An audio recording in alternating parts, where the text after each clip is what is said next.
Tecmo Super Bowl fans, it's time. Gblan Tecmo Online Week 3 Tournament featuring the ground and pound theme. This is the first broadcast game of the week.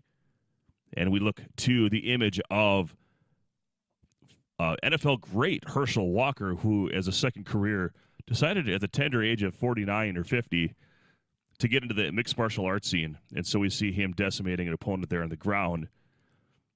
And however, Herschel Walker is not going to be featured in any of the matchups because he plays for the Minnesota Vikings, and that doesn't align with their team identity. They're known for turning on the AC and a great defense. But we'll play the Kevin Bacon game.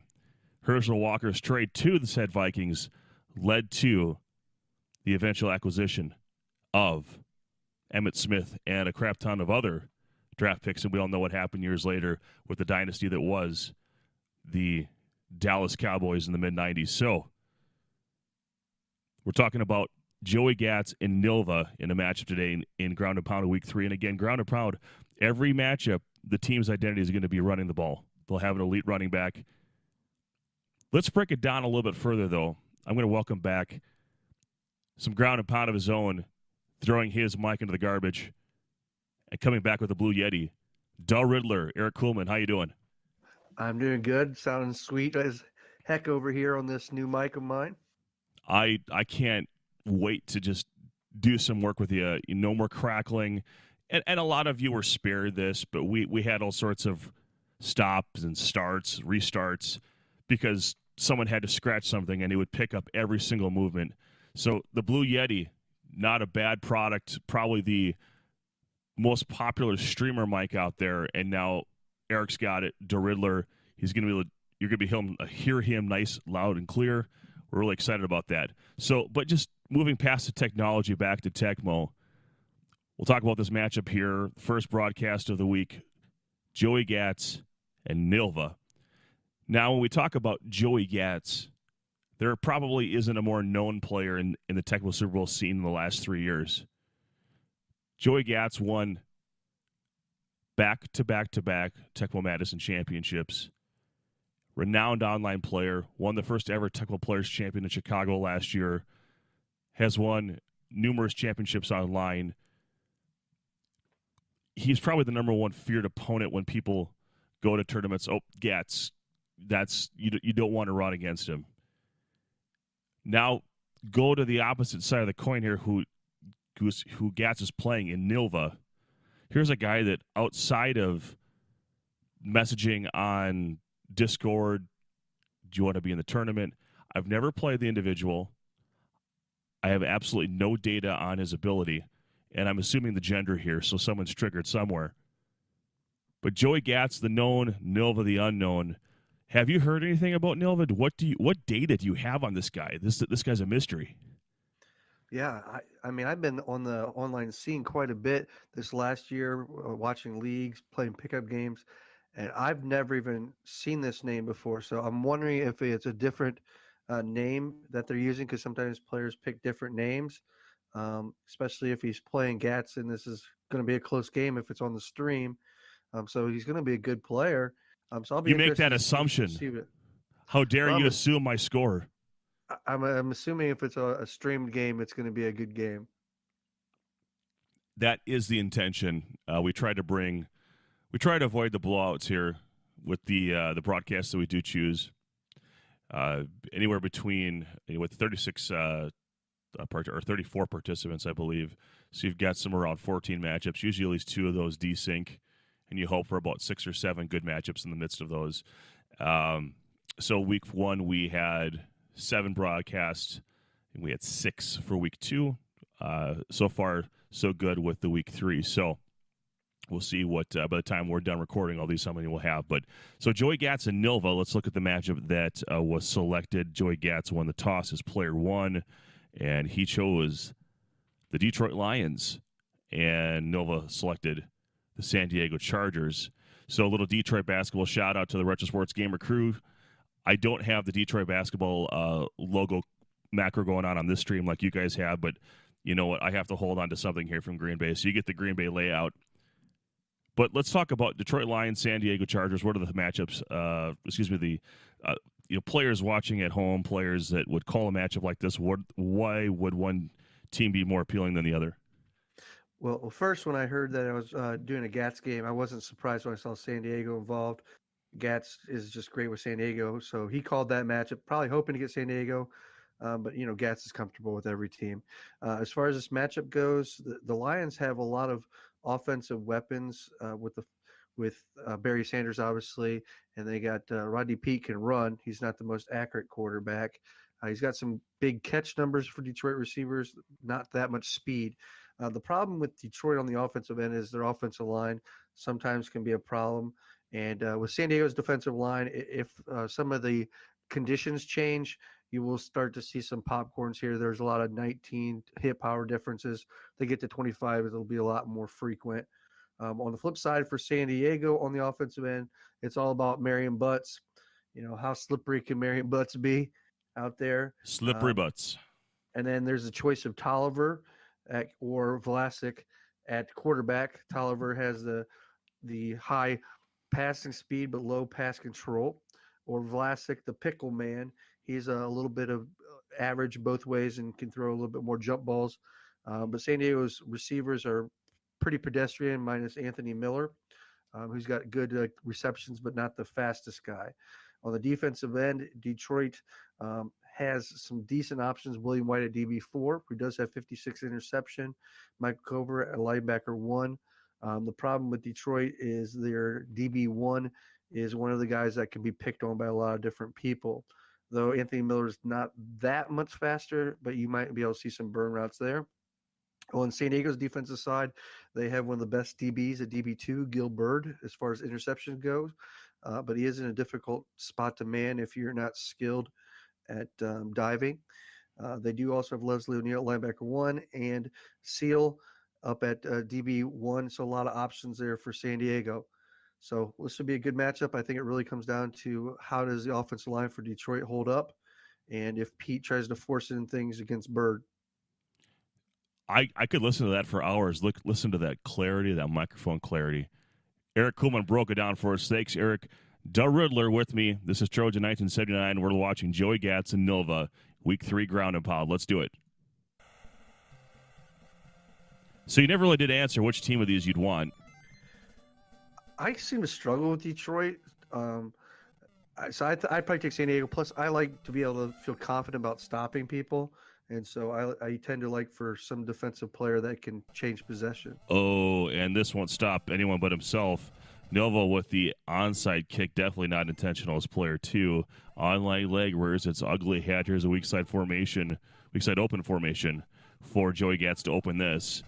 And Glenn on defense behind Sanders. Nice juking, and the drone finishes him off and out before a first down. So starting the pace early with Sanders is Joey Gats.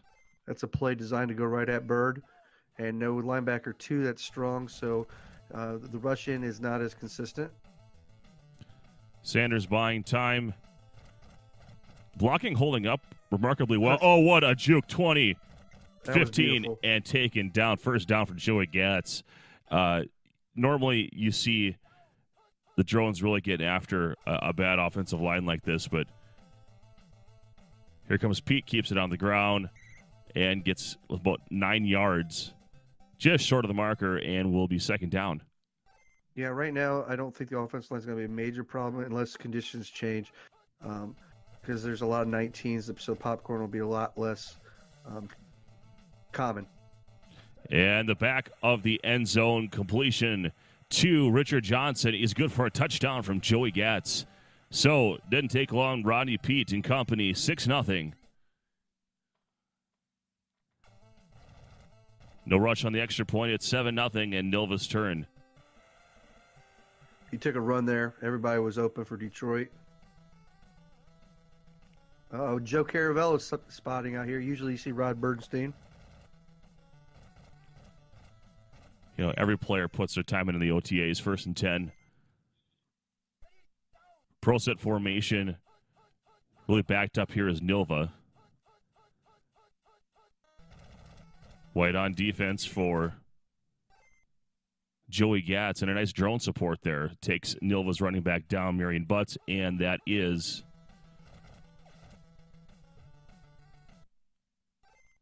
interesting that he's using a two-back set with San Diego, something not very common. Yeah, this is throwing me off a little bit. Harmon not even close to the level of a nice deflection there by Joey Gatz, perfect position. Just not on the same plane of existence as Marion Butts, even in bad condition. You would never put Harmon in over him, and you've taken away two. I understand you want to disguise some plays, but sometimes you just got to use your players to the best of ability. That being said, we'll give Nova a chance to prove us wrong. Here comes Gray. Nice return out to the 29-yard line. Joey Gatz with the second possession, up 7-0 here with 1:34 Tecmo time in the first. Yeah, and I think that could really hurt him down the stretch because that's one less receiver with good hands, too. Usually people play Harmon and a wide receiver. So Gatz really buying time here with Rodney Peete scrambling around and finally taken down by Leslie O'Neal. Not sure what he was doing the whole time. Second down to 14. Yeah, this is what Gatz is so dangerous. He can move around, still keep his eyes downfield. And a redirect pass there, really forced it. Third down and 14. You don't usually see Joey make too many mistakes, so it's a little uncommon so far here. Pete scrambling around. He's got options underneath. Richard Johnson just short of the marker, 4th down and 3, and immediately Gatz going for it. You could say his Johnson came up a little short. Hey-o. Pass one is the call. Going up over the top. He overthrows him, and that's a turnover on downs. A nice break for Nova to start the game. That's the problem with Rodney Peete. He will uncork some of those throws that you're like, where did that go? Offset I formation for Nilva from the top hash mark. Pass 2 is the call. Tolliver scrambling. Going crossfield. He's got Quinn early. He got the completion out of bounds. At the 17-yard line as the first quarter expires. 7-0. Joey Gatz over Nilva.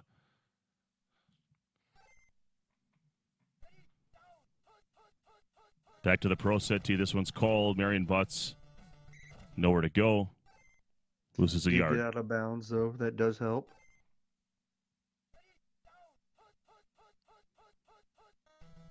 Pass 2 again. This worked to some success before. Tolliver keeping it on the ground. Nowhere to go. Now playing with the QB scrambling power of last week's matchups. 3rd down and 7. Back to it. Really sitting on this pass 2. Crossfield has him in the back of the end zone. Touchdown, Nilva. And it's obvious that Gatz had been calling a lot of runs on that series, fearing Butts and hoping he could cover the field. But with Tolliver's passing speed, he couldn't cover enough ground. Nice crossfield to Quinn early, finding him early and often. See what he did there? 7-7 is your score. That was good. That was good. 6 shades of Mel Gray out of the end zone to the 5. 10. I was going to make a joke of the same thing, and you got me. Well, I think I got that from you. I steal things. Looks like we did have one player in bad condition. Seizure warning for all you at home. Too late. 7-7, 3:49 Tecmo time in the second. Top hash mark, pass 3 is the call here. Cycling underneath, going up to Sanders, who's stationary, and down the middle of the field. Lots of running room. Buying time. And the Another speed nice reset here. there. This is risky, but he does take him down. He does have that ball control working for him, but still risky to get taken down in the field of play after a big gain like that. But first down for Gatz. Called play. Takes the sack wisely. It is Gat's MO. He does like calling more passes than runs. He does cycle through his receivers so well. So this really is not a team that really fits his style that well. Bayless moving really slow. Nice completion to Sanders. Sanders just absolutely juking. Joey Gatz's jukes are something of legend. Him and Mort are two of the best jukers I've ever seen. And Glenn. Vinny Glenn's pretty slow. He's going to have a hard time with how Gatz jukes. Keeping up with Barry Sanders with Vinny Glenn's going to be tough. He did not set the edge, and it cost him a first down. Rodney Peete keeping it on the ground. Here he goes. Lots of yardage, about 9 yards. Let's say 8, 2nd and 2. So right now, Nilva seems to be taking players based off position rather than talent. Gary Plummer. Some of the slower players. I like the thought. He could not get there, but the drones are there. But another first down. 1st and goal from the 2. 1:40 Tecmo time here. Called play. And the sack is taken. Leslie O'Neal with the second of the game, 2nd and 10.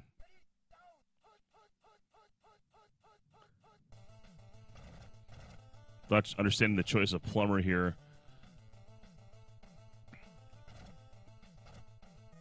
Pete doing a good job scrambling and getting closer here to pay dirt, 3rd down and 4. You take Leslie O'Neal here. He cannot get that dive, and that's a touchdown. Too easy. If you don't get that dive there with Plummer, he's essentially useless. So Joey Gatz takes the lead, 13-7 here. Yes, I think that might be something where I take Leslie O'Neal and pop their center, who's weak, and get an extra drone in there to help you out a little bit. 3 yards away against Barry Sanders is just difficult. There's no way around that. But here comes Caravello. Popcorn's his own guy, 1st and 10. 25 seconds. We'll see if we got a miracle up his sleeve. Got to put the pickle man in here. Yeah, this is a little peculiar, but...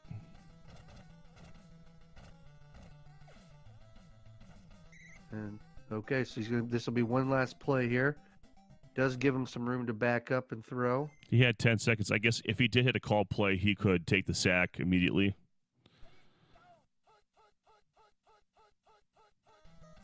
Got a blitz here by Spielman.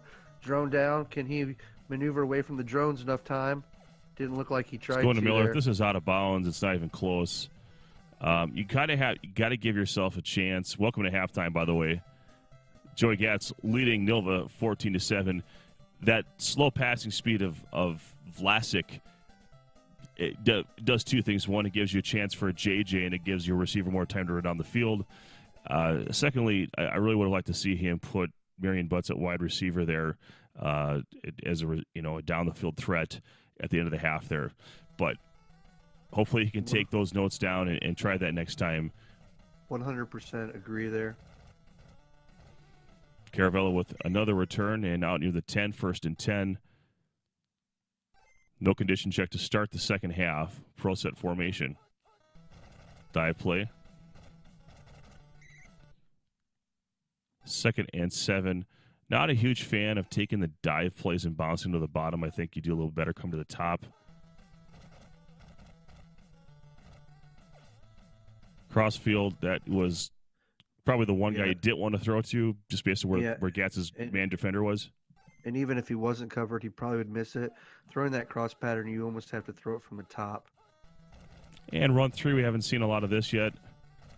That was a good juke. And he gets a taps. Here he goes. Zigging and zagging. And taken down by the drone. So Gatz was on his way, but nice run there. Top hash mark past the 50, now in Kearney range. Going down and risky throw into double coverage. Goes Nilva, but it drops incomplete, 2nd and 10. Kind of surprised he's not going behind the line of scrimmage with Kofor because the plays are with Harmon that he can probably catch him before he even gets to the line of scrimmage. Dive play. With the exception of the one there, he's actually, for all the times that's been called, he's net par there for yards. So even when it's being called, he's not losing yards. Yeah, and the one thing about not going behind the line of scrimmage is then he can get back if he does call that pass play up on the top receiver. So, Gatz is smart. He knows what he's doing. So 4th and 2. Important down distance for both players. Pass 2. We've seen a lot of this today. Crossfield. He's got Marion Butts, who's loose to the 20. 10. 5 on his way in the end zone. Touchdown, Nilva. I think Joey would want that one back when he watches it back on tape. Probably was a little too aggressive up on there, trying to cause something to happen, but he had the cursor on Butts the whole time, so it wasn't like he had to flip through his things and could mess it up. Well, 14-14 your score.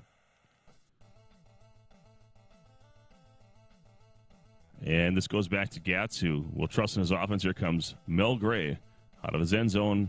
Already past the 10 to the 15. Past the 20, down to the 21. 1st and 10 condition check time for the Lions. And once again, we'll have to watch how this time goes with a minute 30 left in the third. At this point, you would expect, even if Gatz does score, that San Diego would have some time.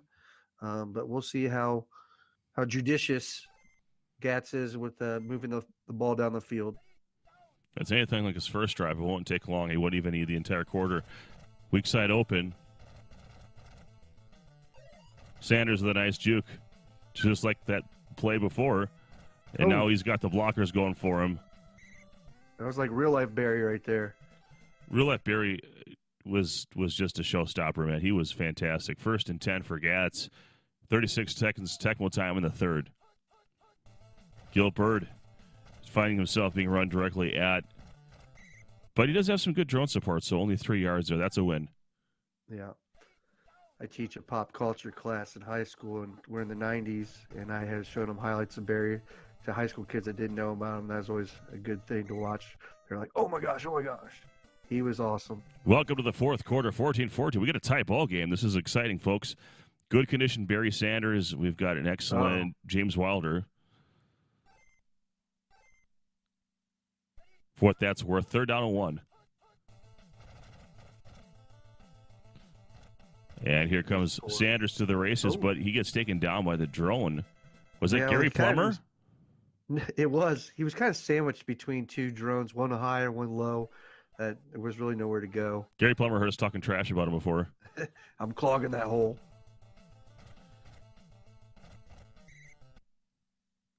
If you're Gats here, you just got to be worried about don't fumble, because you've had your way on offense this entire game. Just make sure you don't do anything too risky. Well, like that. 3rd and 2.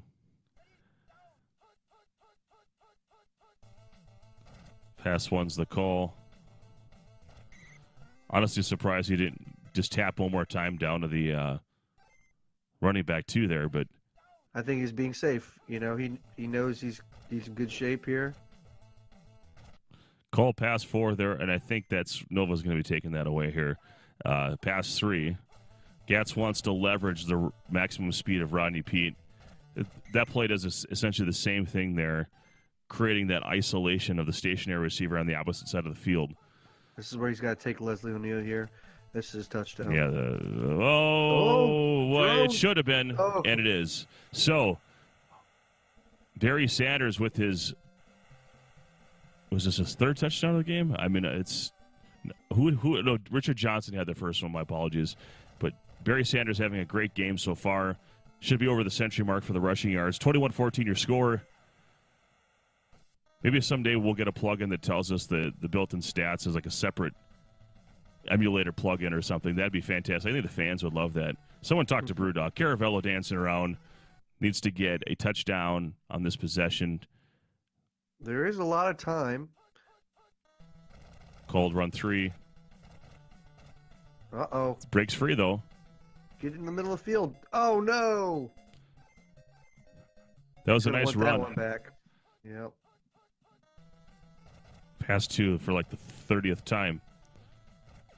Going crossfield to Miller. It actually was on target, but nice defense by Joey Gats, deflecting it.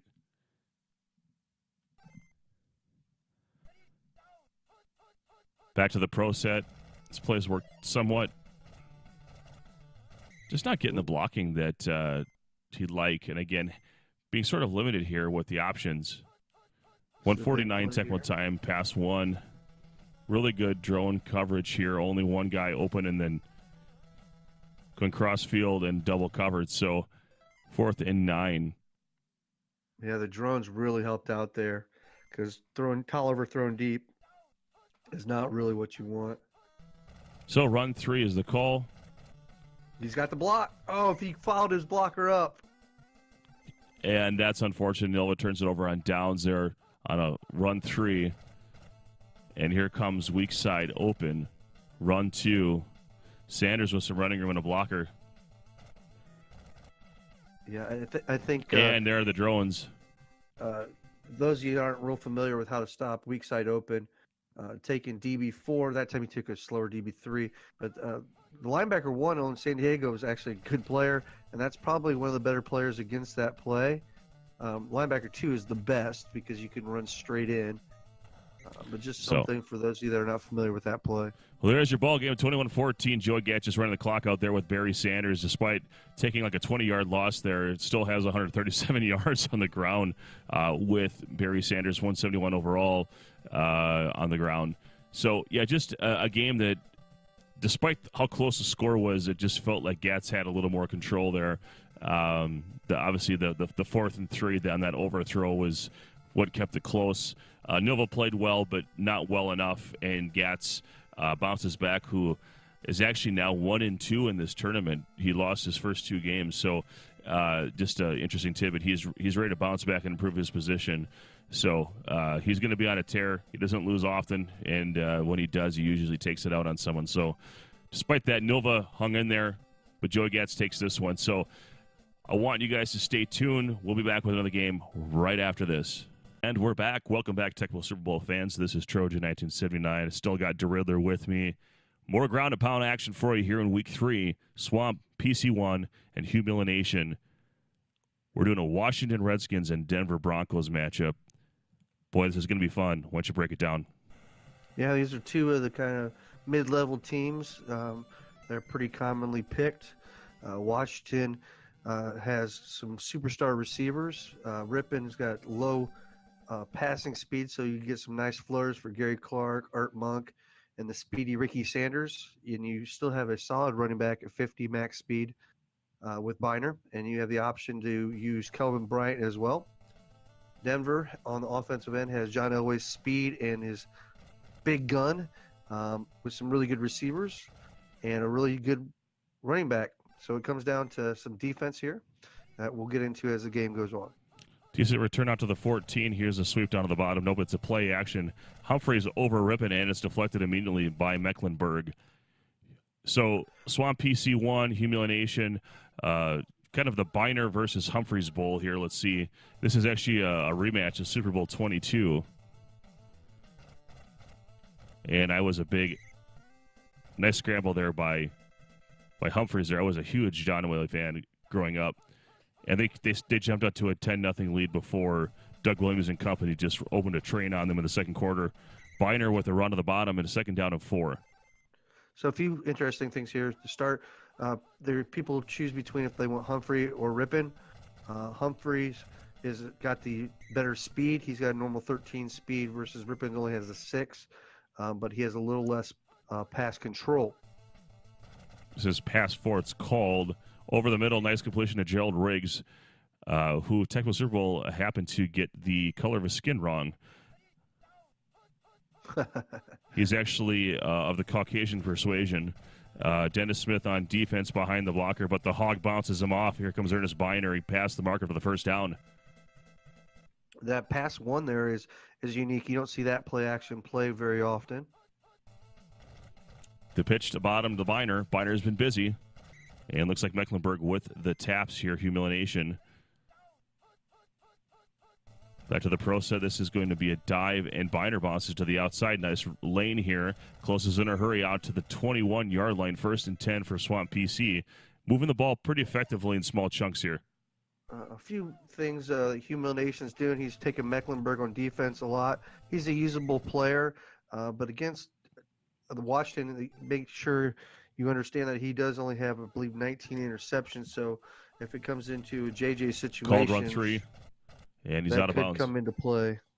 So 2 negative plays there in a row for Swamp PC1, who was moving the ball at will, and that was the 3rd one. So up to Art Monk, gets risky. It is not picked, and that's probably the best thing that could happen on that play for Swamp PC1. Field goal attempt here. Chip Low Miller, it's a little high, and it's blocked. Blocked! And is picked up by the Redskins, but not before he's taken down by a defender of Denver. Turnover. Humiliation takes over. 0-0 from his own 31. And if any of you are new, the reason why Trojan knew that was blocked so quickly is the number pops up above the kicker's head if it's going to be blocked. Minimal gain on 1st down. I expect to see Humphreys fed quite a bit. Burn route opportunity with the arrow trick to Mark Jackson. Well, Michael Jackson played for Cleveland in this era. more in the late 80s there. Yeah, I've heard you do that in tournament settings before, so I stole it from you. That's great, man. If you want to put the glove on, do a little moonwalk for us. 2nd down and 3. Put on a power glove. Kevin Caparillo approves. Humphrey, this is a house called touchdown humiliation.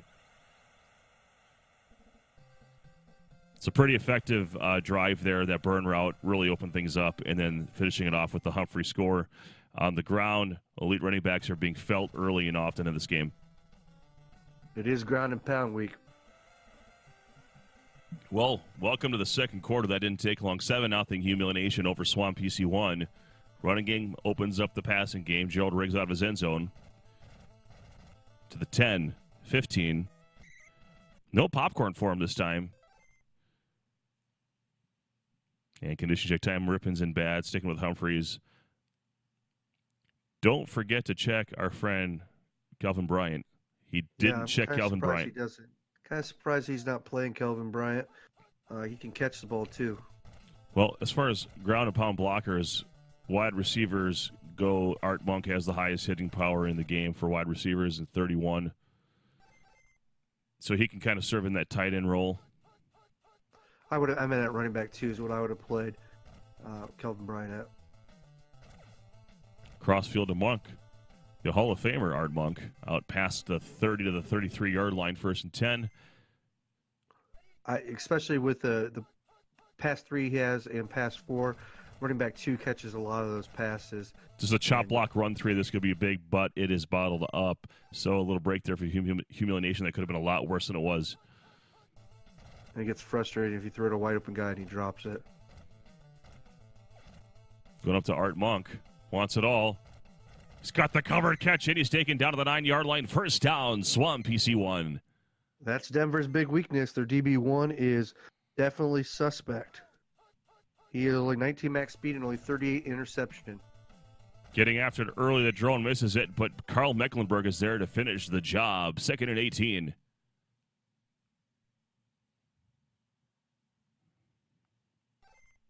Nothing for that? You're so quiet. I got really excited after that play. I just don't like that pass play being in the offense, so I feel like he deserved that. You know, our friend Lucky 2 likes to have play action at odd times, and it's worked out to his advantage, but sometimes comfort matters if you played the game with a certain playbook, whether or not it's ideal or not. If you have enough other plays, sometimes you can overcome those deficiencies or perceived deficiencies. But 4th and 13, here comes a field goal. It was blocked last time by Mecklenburg. Chip Lowmiller. Chip shot for him. Yeah, that'll be straight on. That's good. 3-7 your score. Swamp PC getting on the board. And we'll give the ball back to humiliation. That are solid plays. That's not one that I'm crazy about. If they blitz at all, you're sacked. I think that's about the case of just about any play action itself. Usually can't get away. It's very, very rare that you would. And here's a fumble, get out of bounds. It looks like Denver's going to recover this anyway. Here comes Daryl Hamilton. And I don't know if I've ever called his name in the game of Tecmo Super Bowl, but there it is. I've 1st never and seen 10. Him. We bad break there. Got a good Humphrey condition. Vance Johnson's also on good. Bad break for Swamp there, but he did get lucky that it wasn't a juiced player when he picked it up.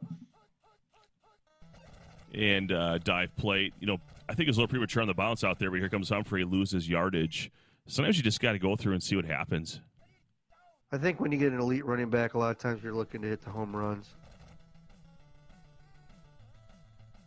So Elway trying to buy some time. He does. Really nice use of the mobile quarterback. And 3rd down and 5. And good discipline by Swamp, kind of staying in between as well. Called run 3, almost a little too obvious, but he gets something positive out of it. Only 4th and 4. And he's going to go for, I believe, David Treadwell field goal here. Wilbur almost got a butt block. The illiterate Wilbur Marshall. 3rd and 10. I'm sorry, 3 to 10, excuse me. And that'll close out the half here. I don't think Riggs will do much with this. I could be wrong. Yeah. Welcome to halftime. It's 10-3. Humiliation over Swamp PC1 and boo on the skipping of halftime. Hashtag real men don't skip halftime. That was a big field goal before the end of the half with him getting the ball. Especially that long of a field goal, you don't have a lot of room for error. So a nice job there by Humiliation. Which one of these guys did it? Let us know in the comments. Vance Johnson's in bad. Is it Mark Jackson? I might have gotten those flip-flop back for Jackson and Johnson. Yeah, Vance Johnson isn't bad. This is one of the bad parts about having Denver is you really don't have much roster versatility. Your bench pretty much sucks. Tell us how you really feel. Pro set T formation. Ball at the 5. Right up the middle. See, and this is where if he just ran straight ahead, the blocker was there, and he would have taken that for a while. He'd still be running. And it takes the sack here to Charles Mann. 3rd and long is not what you want with Elway against Mayhew down there. And they'll run one just to make it not a turnover. 4th and 9 and a punt probably coming. Ooh, almost went through the field goal. That'd have been tragedy. Sometimes players are nice and will punt it back. Not in tournaments, man. We already saw a game on stream like that already. Our friend Pistol Pete screwed up and... Yeah, I remember that. Yeah, Tecmo Ninja Class Act. Yeah, remember, we don't have millions of dollars on the line here. Mark Rubin's in bad condition still. Gerald Riggs in good. If Riggs goes in excellent, you can consider bringing him in as a primary runner. But you really got to give Kelvin Bryan a look, although he's in bad now. So not an ideal candidate for moving the ball at this point. Bryant should probably be taken off of punt returns, not because of his he's just going to have trouble running away from anyone if you want to get him out of bounds. Yeah, there should be Riggs on both of them, right? I would agree with that, yeah. The ball control is static on punts. Ball control will be improved already beyond its normal status for the Redskins at 81. 2nd and 6.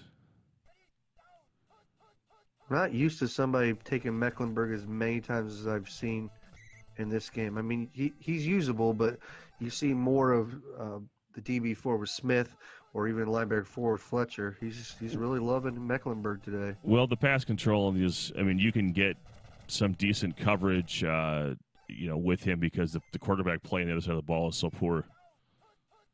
So, but Mecklenburg, let's go to Dennis Smith here. Pass 2. Everyone's open. Crossfield. Art Monk caught one like that earlier in the game. Looks like Humiliation currently with the tap advantage over Swamp PC1, but a first down for Swamp PC1. Racked up quite a few of those today, but he's still trailing 3-10 here in the 3rd. Not even looking at the receiver underneath stationary. Might have been a better option for him, but he gets 8 yards, 2nd and 2. Run 3, only one blocker in front, but he does get a hold of the man defender. Here comes Ernest Biner to the 20. Zigging, zagging, 10. And that's a house call. Touchdown, Ernest Biner. That's a nice cutback when you only have one blocker. Get him up in the traffic and hope he runs into somebody, and that's exactly what happened. Extra point incoming. Mecklenburg unable to get a rush on this kick. 10-10 your score. And Humiliation will have plenty of time here to respond here as the 3rd quarter is dwindling away here in the final minute. It's one of the things I hate about Denver. Nice return Jets feel here. the same way that sometimes you can't get hardly out of the end zone, but he got a nice return there. Melvin Bratton was in good condition, so his rushing power, running speed a little bit higher than normal. Again, not maximum speed. That's from the right tackle. 10-10 as we enter the 4th quarter. A good game here. And looks like who was an excellent there? Was that Humphrey? It might have been. I thought it was Humphrey too, and he was zigging and zagging on that last play. That would be huge. So nice burn route to Vance Johnson, and the speed reset that just kills all the way in the end zone. That's a touchdown for Humiliation. He takes the lead. Yep, Wilbur did not read that play either.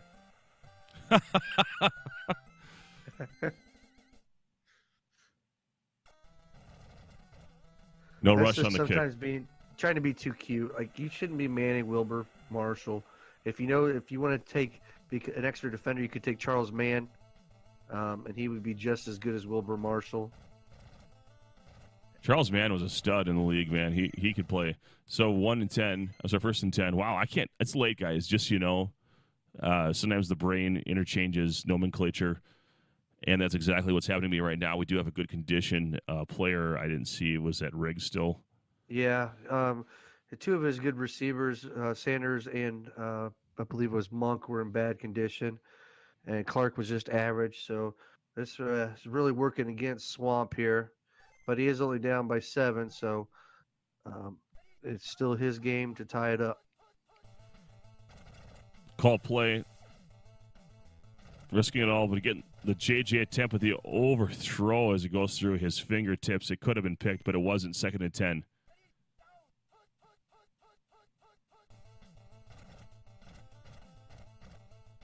So dropping back. I would go towards the running back, too, here. He's going to Sanders instead. He gets a covered catch. Yep. Man defender against running back 2. That would be a tough stop with no drone support. Pass 4 over the top. He's got Gary Clark. There you go. Saying happy birthday to him on a stream once. Taken out of the 22-yard line. Moving the ball well is Swamp PC1. 2:44 of Tecmo time in the 4th remaining. Yeah, sometimes you worry about trying to work clock here, but I think just the way things have gone, if you got a chance to score, I think you got to score. And here. the JJ in the end zone gets the curl back-to-back to Gary Clark. It's a touchdown. That's a definite skilled move.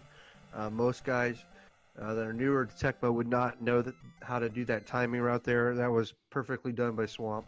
Right in between the two defenders, and having the stones to throw that with a quarterback like Stan Humphries just shows the confidence and the desperation there when you're down a touchdown in the 4th. That's a Super Bowl quarterback there that you're insulting, Trojan. Who did Stan Humphries win a Super Bowl with? He just said, I didn't say win. He went to the Super Bowl with the Chargers. Remember? And they had Natron Means Business. Oh, yeah, and Steve Young goes off. Oh, there's a jump pick from Martin Mayhew. So that'll change things. That changes the game big time. That's a 6-touchdown game from Steve Young, if I remember correctly. Simon Fletcher, in the right defender to defend that play, but didn't lurch. 2nd and 8. Linebacker lurching is permissible for those that weren't sure on that. It's only the D-line lurching that is not. Burn route to Gary Clark. He's got him inside the 10, 1st down and goal. That's the other problem with using Mecklenburg. Can't get all the way down to Gary Clark, the best receiver. Pass 4 up to Monk, gets a redirect actually, and he gets a touchdown. That worked to his advantage. If he kept going straight, he may not have curled around and overthrown him.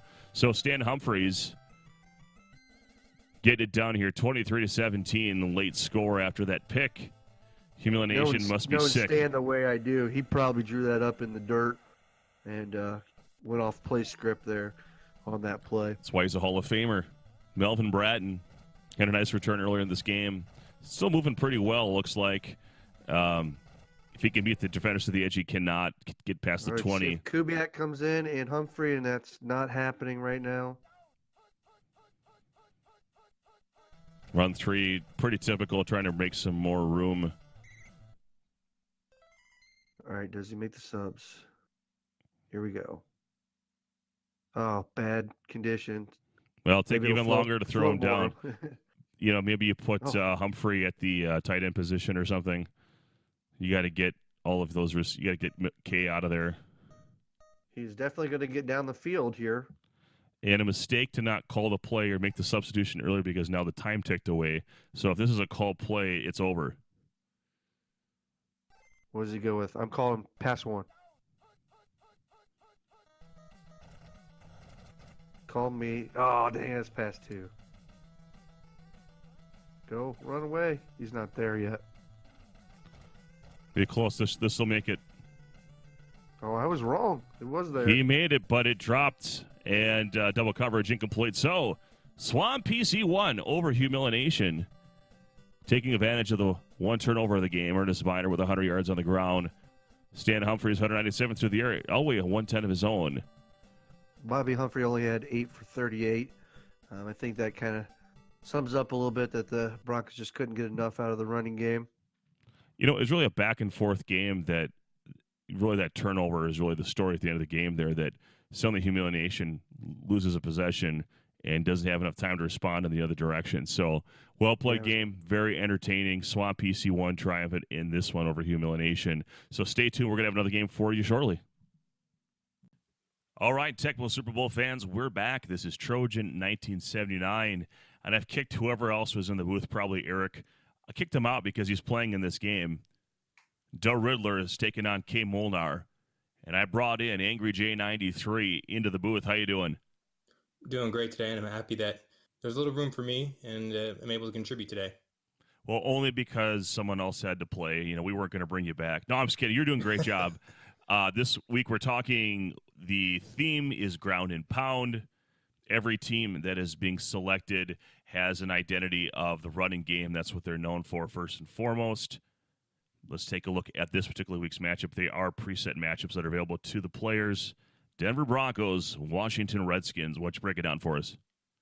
I tend to like Washington in this matchup. I think they're a little bit better overall as a team, and I think their strengths on the offensive line and in the running game just really complement each other very well. And Denver doesn't have a lot of INTs in the secondary, so Mark Rippon, Stan Humphries, whoever you go with here at quarterback, they're not as big of a disadvantage as they usually are. But Denver, on the other side, does have some ability to play back here. John Elway, he's got good MS, good pass speed, could take advantage of a little bit slower overall Redskins defense. So I'm excited to see which player here is able to play to the strengths of their team that much better today. Awesome breakdown. So, for Angry J93, this is Trojan 1979. Glad you're with us here on the Retro Sports Gamer channel. Let's do it. Denver Broncos, Washington Redskins, K. Molnar, and Doe Riddler. Speaking of grounding and pounding, as I'm watching this, Yelich just went yard for his 7th home run of the season. Yes, I'm a Brewers fan. Deal with it. It is Gblan.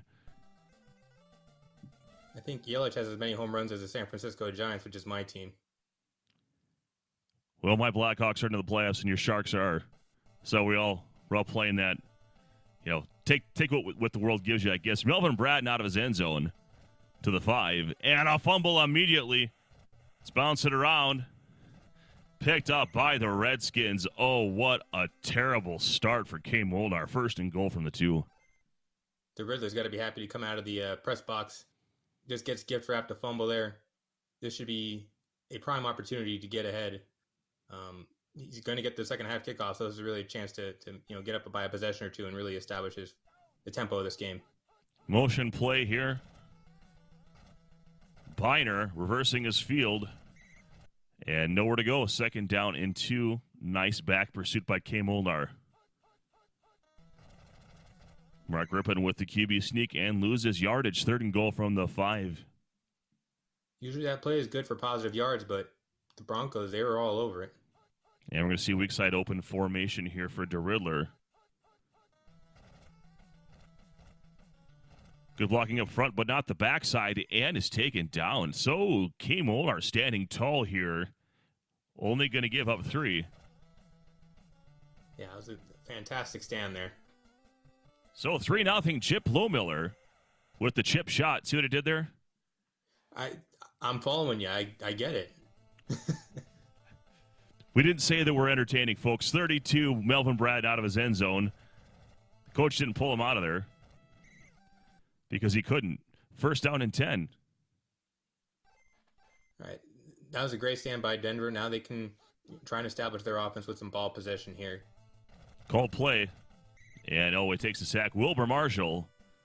And the drones are there. Second down and 18. Of course, always risky with the high-speed quarterback to throw it into this secondary.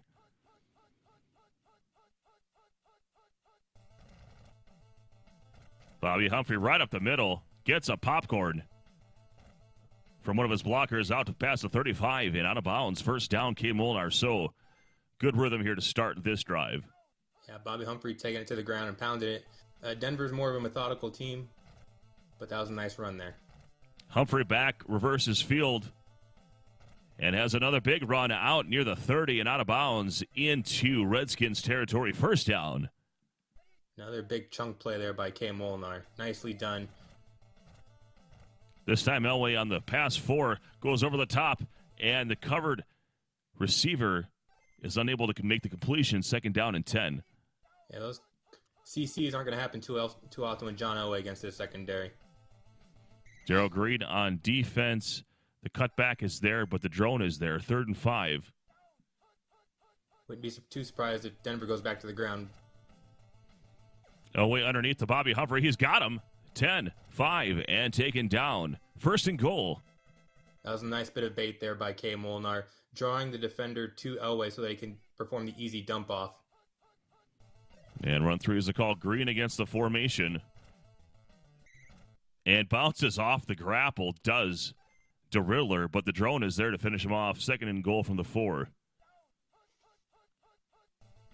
Back-to-back run 3. And the complete whiff, not even a tap. And it's a touchdown for K. Molnar in Bobby Humphrey. It's 6-3. Yeah, that was a really impressive drive. Recovering after an unlucky fumble to start the game on the kickoff. K. Molnar, just big chunk plays. Really established himself on that drive. And I think the Riddler will have to go back and try and figure K. Molnar out. Here comes Gerald Riggs. Just came out of the tanning booth, out to the 10. That's a first down. Yes, they got his pixelated color incorrect in this game.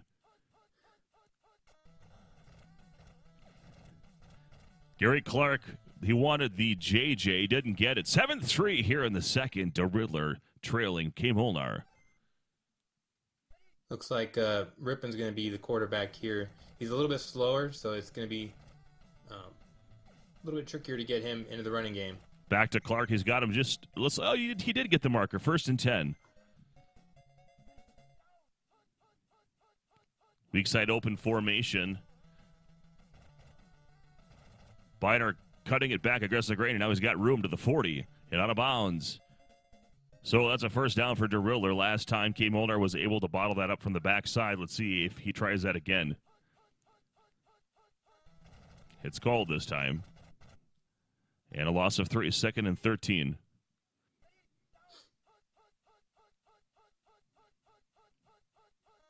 Single back formation, another called play. It's pass. And Ron Holmes with a sack, and the drones 3rd down and 21. Yeah, that entire play was blown up. The Riddler's hot route was taken out actually at the line of scrimmage, so he had nowhere to go with that ball and just had to eat it. Probably a little lucky he didn't fumble that one. One disadvantage of having Ripon under center, very hard to get away from called plays. And again, so 3 plays in a row, and this one is blocked in a punting situation coming up here for DeRiddler. At 4th and 21, here it comes. K. Molnar's defense has been very stout. I mean, he had that goal line stand to start the game, and then he's thwarted the Riddler's drive here after a couple first downs. And I'm really impressed by the way he's playing this matchup. Punt all the way down inside the 10 to the 5-yard line. So these are 2 Ohio combatants. They know each other's game very well. And K. Molnar definitely inside of DeRiddler's head so far. DeRiddler held to just 3 points on a opening kickoff turnover. Bobby Humphrey and bad, so might see a little bit of a game plan change here by K. Molnar on this drive here. Ideally, he would like to hold on to this ball for the rest of the quarter. That way, DeRiddler, who does get the ball in the second half, would not have a chance to answer with some sort of JJ or what have you. Obviously, some of those cutbacks that have been happening, again, just slightly more risk getting tackled in bounds, as you mentioned, in the bad condition, and maybe not as effective with the rushing power not being there. We got a called run 3. Bobby Humphrey gets a block anyway and makes at least a positive gain out of it. 2nd and 9. And important to get out of the shadow of your own end zone here. A lot of run 3 in this game so far. Oh, and Humphrey is loose. Gets the taps on the drone. Here he goes. 30, 35, 40, 50. To the other 40, 35, out of bounds at the 33-yard line. So K. Molnar and Bobby Humphrey are just feasting today on the ground. Yeah, bad condition be damned. That was just an impressive run, and Washington does not have any answer for run 3, as you said. This time, nicely defended by DeRidler. K. Molnar did not have great blocking there. Going to pass 4 on second down. Keeping it on the ground with Elway. And now pass the marker for another first down for K. Molnar. 1:36 Tecmo time remaining in the second. That's the first time this game that K. Molnar has scrambled with Elway, so it's probably a little out of sight, a little out of mind for that Washington defense. So Collins trying to chase down Humphrey. Can't quite do it before he gets 3 yards. 2nd and 7. Got plenty of time. He's got at least 4 or 5 plays, so first down is probably a bigger priority than trying to score here. Elway keeping it in the field of play. And just short of the marker here as time is ticking away in the first half. 56 Tecmo time, seconds remaining. Yeah, this is a big play here for DeRidler. He's got to get a stop here. Motion run to the bottom. Past the marker and taken down. 1st and 10 from about the 12-yard line. Say the 13. Yeah, now you start taking your shots at the end zone here. This is called, throws it to Humphrey underneath, taken down at the 10. You might have 1 or 2 plays here, and then you're going to have to kick the field goal if you don't get it.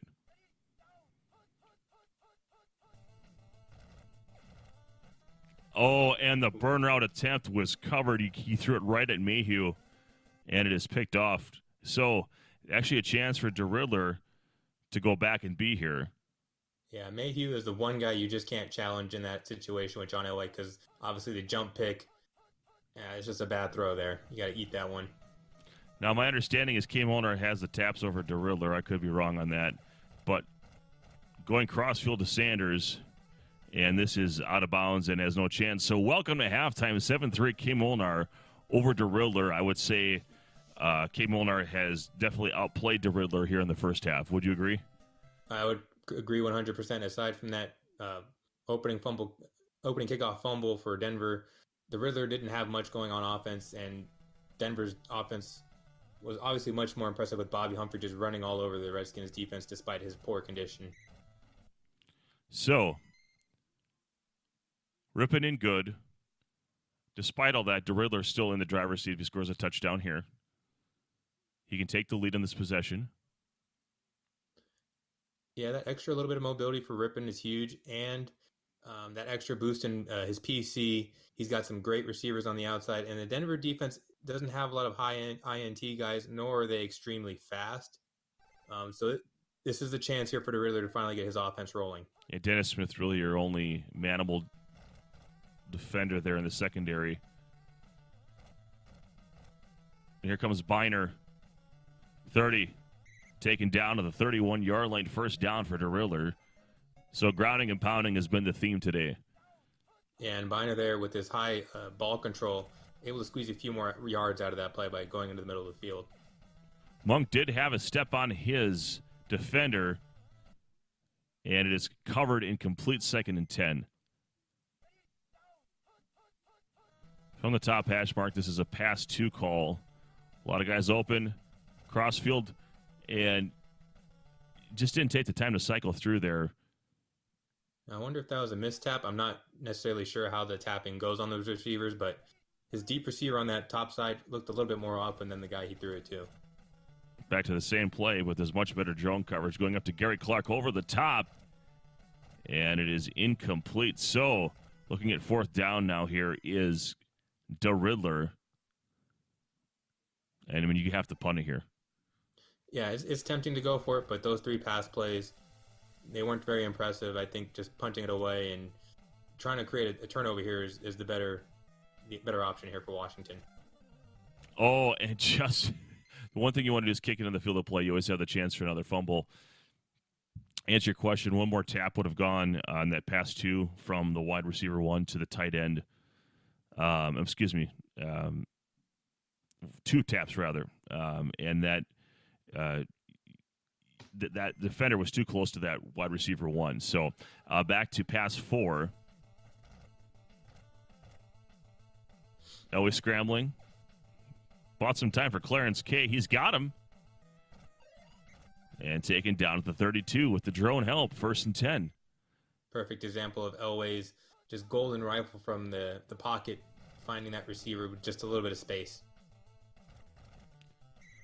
K. Molnar actually losing the taps there, so maybe I'm mistaken on the tap data.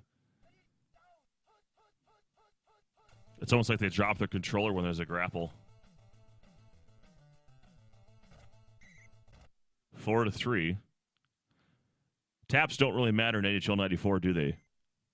No, not really. I mean, the only quick fingers you have to have are for one-timers and CV checks. Other than that, you can be pretty dang slow. Away to the back of the end zone, and it's too far, 4th and 4. Here's a Chip Lomiller, David Treadwell attempt.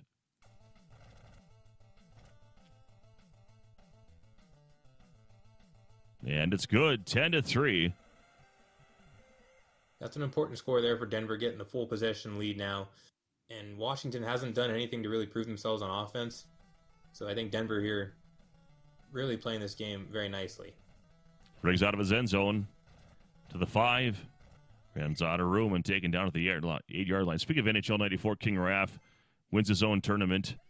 So congratulations to him in New York this past weekend. Ernest Biner with a called run 3 taken down despite the called play. Congrats indeed to King Raff. I saw a little bit of the tournament. It looked like a very high-quality tournament. I wish I was there. I mean, it looked like anybody's tournament, to be honest, and it was great stuff. Yeah, you decided instead to come to Green Bay where, the weather was terrible and you could nearly die on the way here and do a shut-eye flight or a red-eye flight to Atlanta. Well, if there's no possibility of you dying on the trip, then it's not a trip worth taking. That's how I feel about it. You are a violent gentleman. 1st and 10.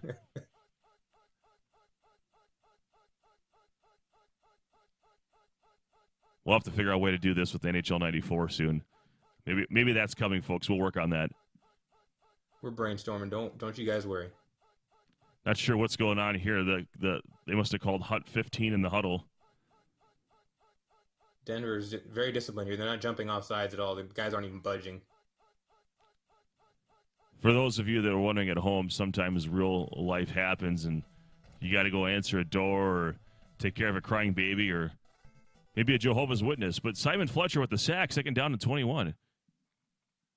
Yeah, he wasn't at all affected by the freeze tactics there by the Washington Redskins offense. This is a big down here for the Riddler. And Biner now getting loose. So both of the starting running backs with some production here today. The run 1 weak side open is working for the Riddler. K. Molnar originally had some good tactics to stop it, and now it's just finally gets Monk on that stationary target on a wide receiver 1 on pass 2, 1st down at the 40. Yeah, it looked like Denver picked a run there. All the receivers are just wide open, and K. Molnar can only guard 1 to 2 receivers when they're all nicely spread out over the field like that. Same play. And he got him sucked up to see if he's got him over the top. He did, but he ran out of room. 2nd and 10. Yeah, good safety help there by the Denver defense. Back to the weak side open. Nice reversing of the field by Biner. DeRilla really in good control here, zigging, zagging. This is going to be a touchdown all the way. So the Riddler there. Let's just go ahead. Go ahead. Yeah, the Riddler there finally was able to string together a couple of nice plays with Biner. He doesn't have the most speed in the game, but a lot of those cutbacks were well timed, getting him into open space so they could elude those drone defenders, and that was his best drive by far this game, and he has earned his ability to tie this game. I'm sure there's some taunting going on right now as the meters are going back and forth, but it's a tie game, 10-10. So despite all of the dominance we saw earlier from K. Molnar, he has not been able to pull away, and now the game is tied and has the ball now at his 19-yard line. Despite all that, has an opportunity to take the lead here with this possession. Yeah, that first half interception with John Elway, that was kind of the turning point of the game, I think, where K. Molnar had a chance to really establish a bigger lead, and the Riddler kept him close. But this is the drive that will determine the game for sure. I mean, if there's a turnover here, Washington has all the time in the world to get their field goal or even a touchdown. But Denver, this is the time to really just assert their dominance like they have been all game and go get 50, 60 yards and be in field goal range. Paul Green isn't good, everyone. That's important information. 1st and 10. Nothing like having a backup tight end being good, so you can watch him being good on the bench. Clarence Gay with the reception. That's one thing, you don't have a lot of reception, skill position depth on the Broncos. You kind of have your starters, and that's about it. Yeah, you kind of have to hope they're not in bad, like Bobby Humphrey was earlier, but it didn't affect K. Molnar at all. 6 yards on 1st down, 2nd and 4. Top hash mark, single back formation. Cold pass play and a fumble. And now picked up by the Redskins. Wilbur Marshall. The Chicago Bear, ex-Chicago Bear, Super Bowl champion Chicago Bear with the touchdown. Scoop and score, the second second significant turnover leaving the points. We'll just leave it at that. Yeah, that's 10 points off of turnovers there for the Washington Redskins. Yeah, just another unlucky play for K. Molnar. I mean, it was a guess play there by Washington, but unlucky there for Denver. Melvin Bratton out of the end zone again and out of bounds. 44 seconds Tecmo time. Elway still in the game here. Normally you'd like to see Kubiak maybe come into the game. I can see here one play here just to get the room. You want to get up to the 15 or 20-yard line. But then Humphrey really should be going down the field. Probably in a tight end position.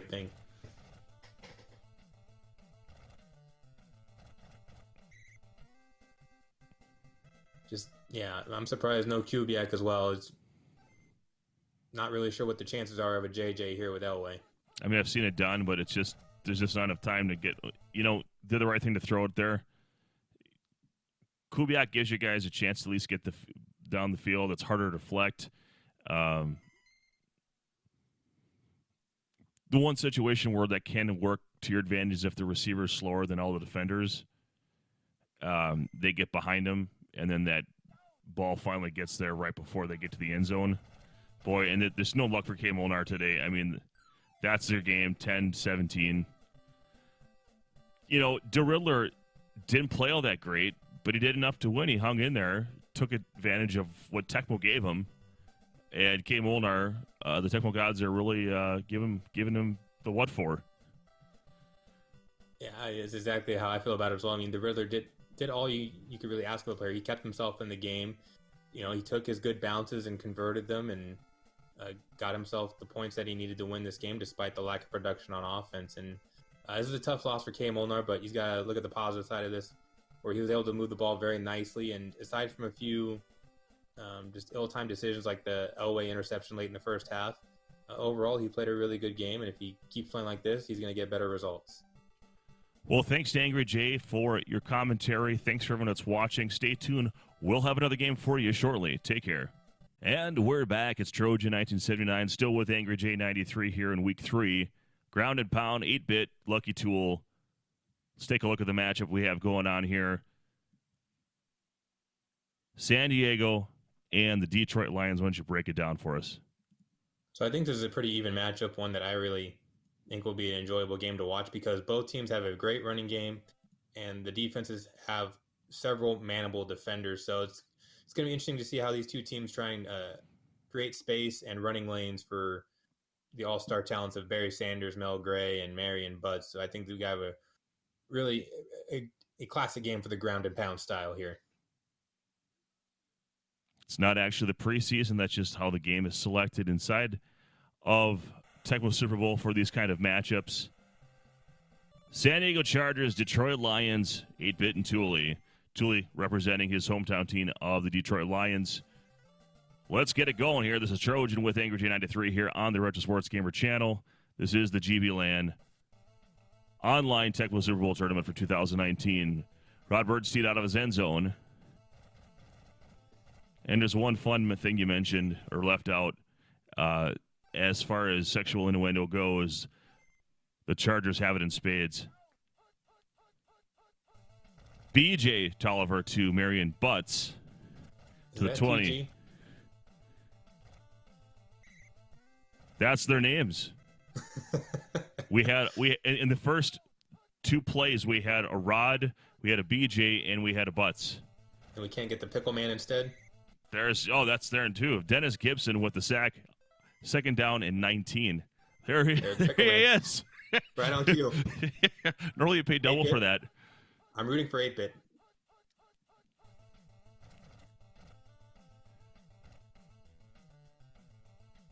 Vlasic going with the back and B. Anthony Miller, the intended target. He's got him. Down to the 2, 1st and goal. It'll be interesting to see how many times 8-Bit can get away with that, subbing in the quarterback for an obvious JJ. To the end zone, touchdown. I wonder if it was just an oversight at the beginning. We don't have an official rule about that. The general consensus is you're supposed to make changes kind of at the end of the half, or when you're doing your quarter changes. But if it's a back and B situation at the end of the half, you can do that. So, but they just don't want people going to the change screen every 30 seconds. But here comes 6 Shades of Gray. Mel Gray out to his 11, 1st and 10. Gilbert on defense. Sanders to the outside. Nowhere to go. But still gets 3 yards. This is a tough matchup for Sanders, but if he can get loose, he's got all the speed in the world to break away. The mobility of Pete should play a factor in this. Here he goes. Out past the marker for a 1st down. That's a nice run by Pete. He really makes this team a 3-headed monster between him, Gray, and Sanders. Terry Greer, the intended receiver. He goes 40, 35, 30. Look at him go. 20, 15. And out of bounds at the 14, 1st and 10. No one down there. Yeah, Detroit does not have the fastest receiving core, but when they're that wide open, they certainly look good nonetheless. Pete keeping it on the ground and getting 9 yards, 2nd down 11. That's Thule's favorite down and distance.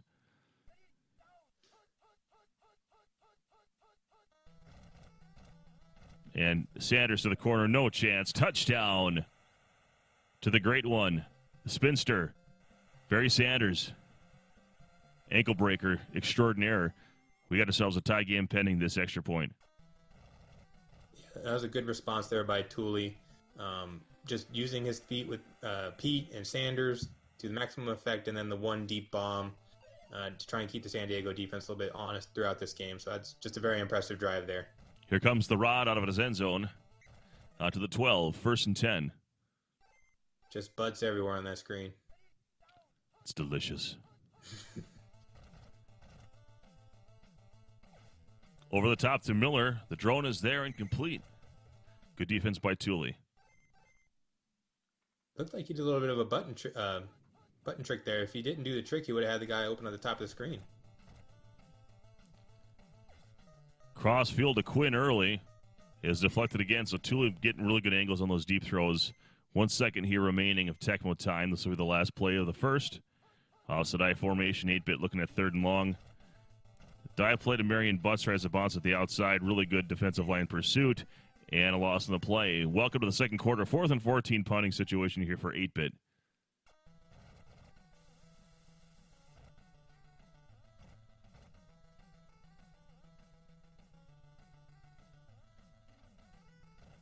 Here comes Gray. Looking really fast right now. Out to the 25. But a good punt and condition check time for Thule. And just making sure, can you hear me, Angry J? Yeah, looked like everybody was average there for Detroit, so shouldn't affect their game plan too much here. I had nightmares about that one broadcast where halfway through no one could hear me anymore. Nice sweep there for Thule out past the 50, or at the 50. Here comes Pete. Lots of running room. Accidentally goes out of bounds. I'm sure that was not intentional. Welcome to the internet leg that is Tecmo Online. Yeah, he didn't hug that sideline quite like he would have liked the Thule. But that play to Sanders there, he gets himself into a reasonable 3rd down situation here. The whole playbook is open. Call play. He's going to let it fly. Got the Jade. No, overthrown, and Glenn with the pick, 1st and 10. That's a big interception for San Diego. They get back on track here. They can take the lead going into the second half.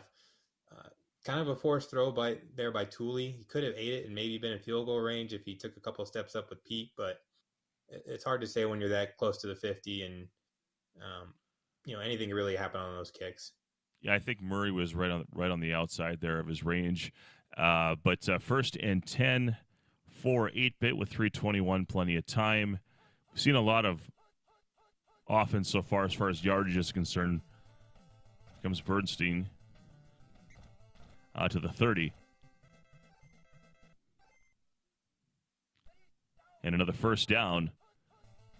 Tolliver is in as QB now instead of Pickle. Crossfield, it's deflected, presumably by Gibson there, 2nd and 10. Yeah, tough to thread the needle with these San Diego Charger quarterbacks. They just don't have a lot of PC. Call play, and Butts gets out of bounds.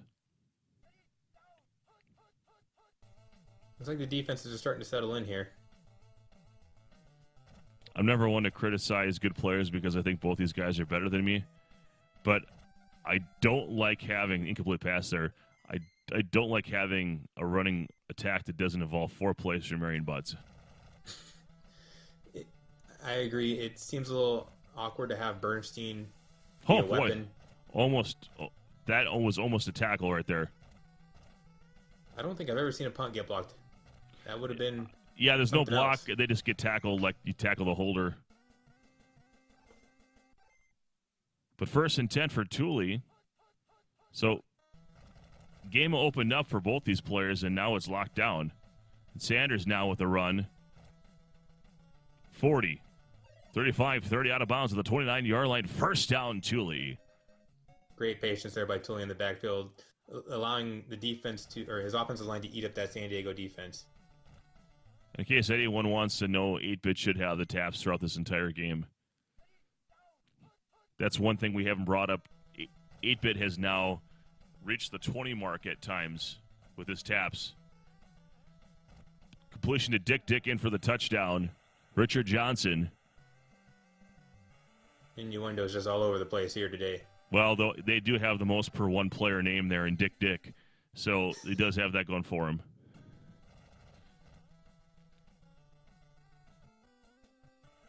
I once worked with a Richard Johnson. It took all of my strength to never call him Dick. You know, he didn't even have to earn it. That's just his name. There are guys that work in Southern California that have to earn their names. And they skipped halftime, so let's boo them all in chat. Boo. No panic shots. I guess there's just too much going on in this game to handle that. Exactly. The game is pornographic as it is. 1st and 10 for Tooley. Well, we're hoping you're enjoying this one here. Trojan 1979 with Angry J 93 here on the Retro Sports Gamer channel. We're having a lot of fun here. Make sure you hit that subscribe on the YouTube channel if you haven't yet. Turn on the notification bell. You can see when the entire cadre of contributors are going online and providing content to you. We love what we're doing here with all the retro games. We hope to join us for more after this broadcast and beyond. So, Pete, out of the shotgun formation. Not a lot there. Really well defended by 8-bit. Really good drone support. I like the discipline there by Tooley to not throw the ball up into coverage again like he did earlier in the game. Just take your chances here on 2nd down. Run 3, we got a fumble. And it's scooped up. That's a scoop and score by the San Diego Chargers, which, of course, in German means Henry Rolling. You know, I don't. That's not the same guy that's like the musician, is it? That's his. He didn't play professional football, did he? It could be. I mean, we'll have to look that up on Wikipedia later and just double check it. What band was he in again? I'm not sure. I can't place it. John Carney, 75-year-old John Carney, kicks it to the 10. Robert Clark on the return to the 30 and taken down at the 32. First down and 10. I think John Carney's still on my Dynasty Football League team. I think he'll come back.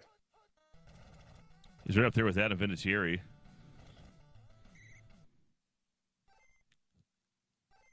Sanders scrambling around, really nowhere to go. That was kind of either gains or loses 30 yards each play.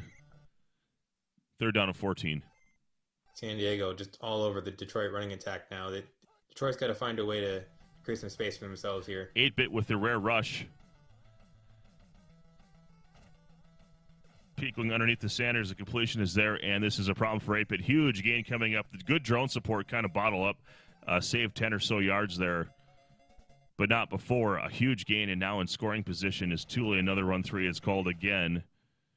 Yeah, that play is pretty much just shut down. I would almost never pick that one as Detroit at this point. Got to look to something else. And really well played there by 8-bit. He baited the throw.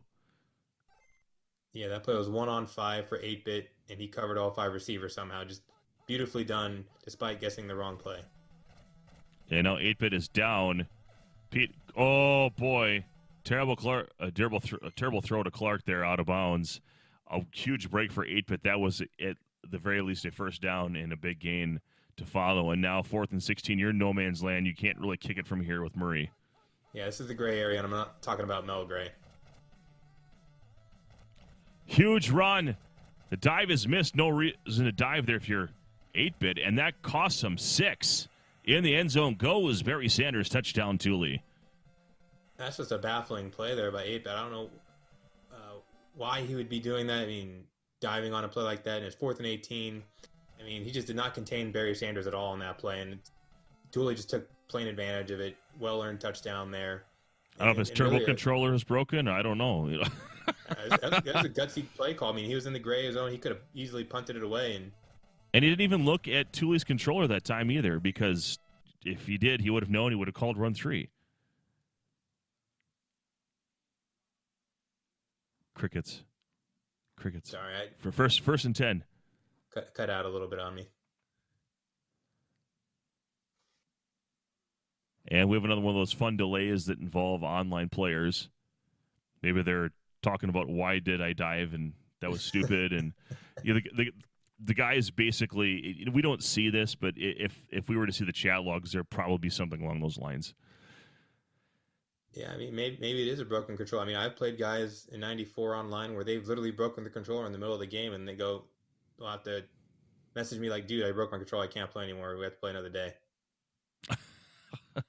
A hockey fan, he's a real character in our community for a long time. He was one of those guys where, he'd go out for a smoke break. It'd take him 45 minutes to do it, and then he'd come back and break his controller in the middle of the game. So sometimes it's an unproductive night.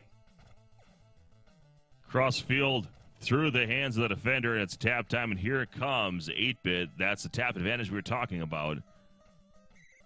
Miller is not the fastest guy in the world, but a huge gain out of the 40.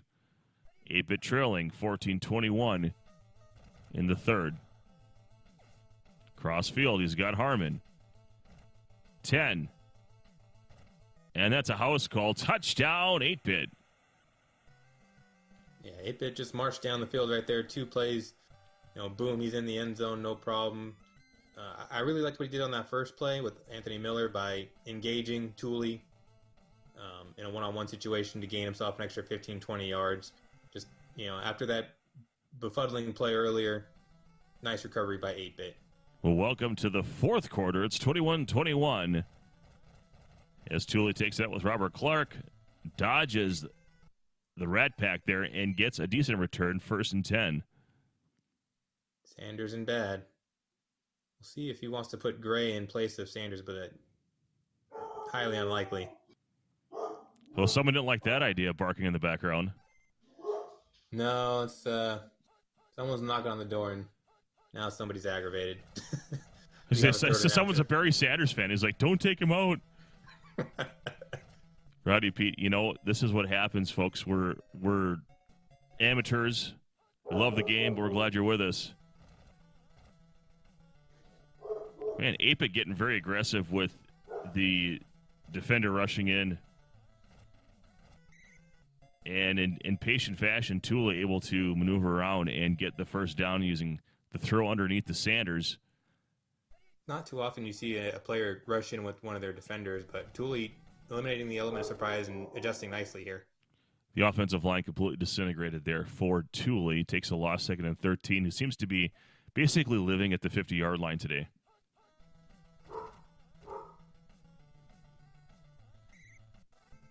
Sam Seeley with the sack behind. Thule wanted to let go of that ball. Positive yardage, very important here to try and get into field goal range for a Thule.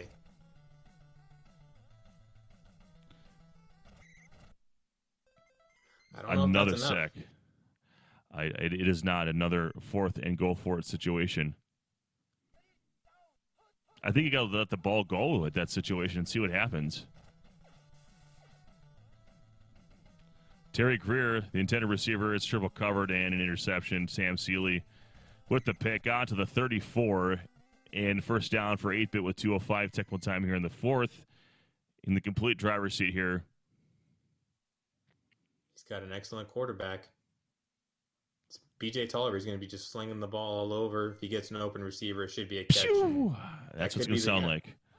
Just like that. That could be the difference of this game. The pew! That's how my baby sneezes.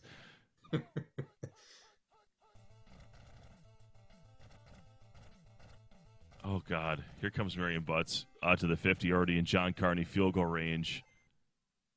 Yeah, that's one of the main differences between these two teams is John Carney is a much more effective kicker.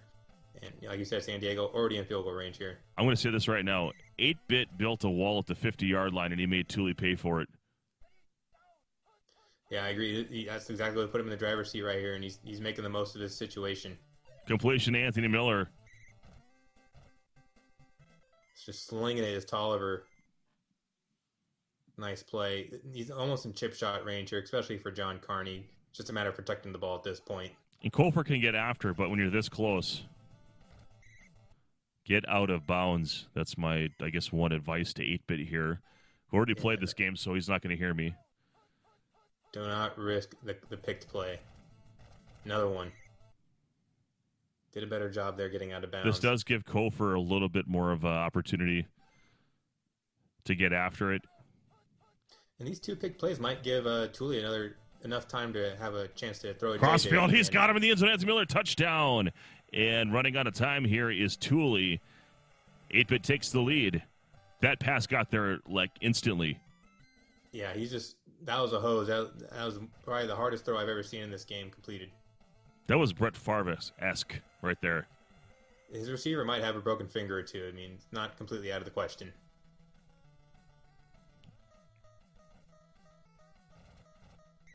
One second remaining. I don't know. Sanders is going to have to go to receiver here. And with 8-bit's tapping advantage, I don't know if Thule, back of his own end, is going to have enough to dodge defenders here. He'll certainly, give it the best effort here, but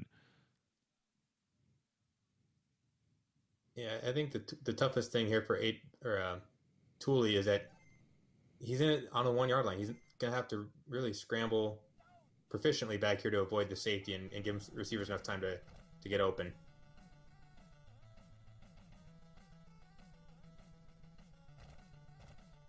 And that's going to be your ball game. So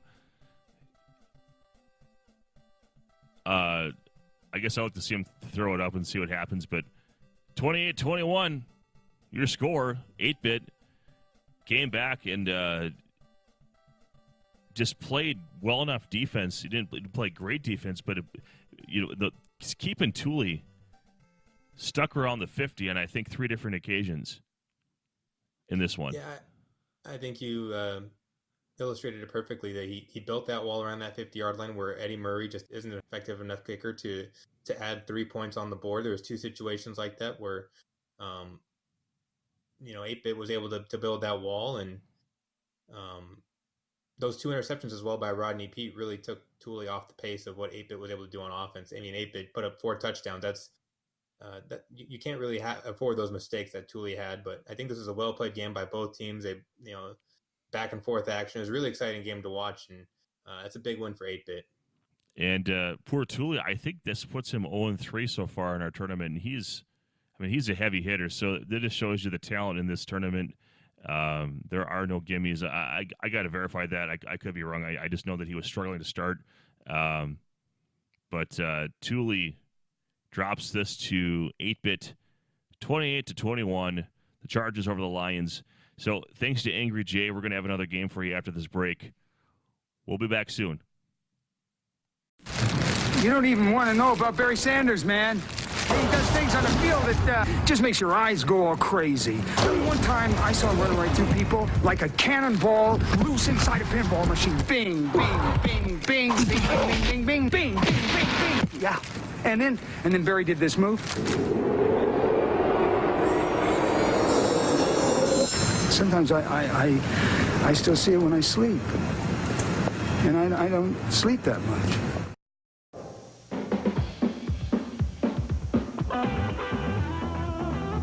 Bo knows baseball. Bo knows football.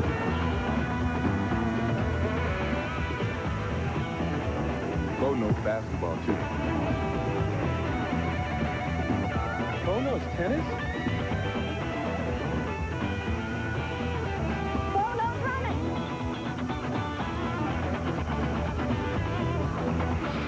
No.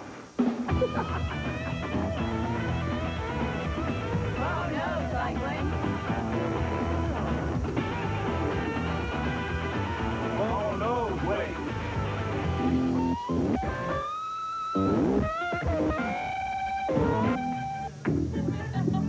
Bo, you don't know diddly.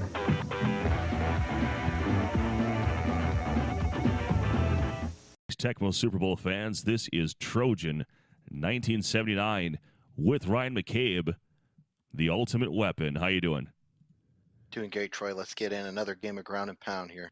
And for all of you at home, this is the game of the week.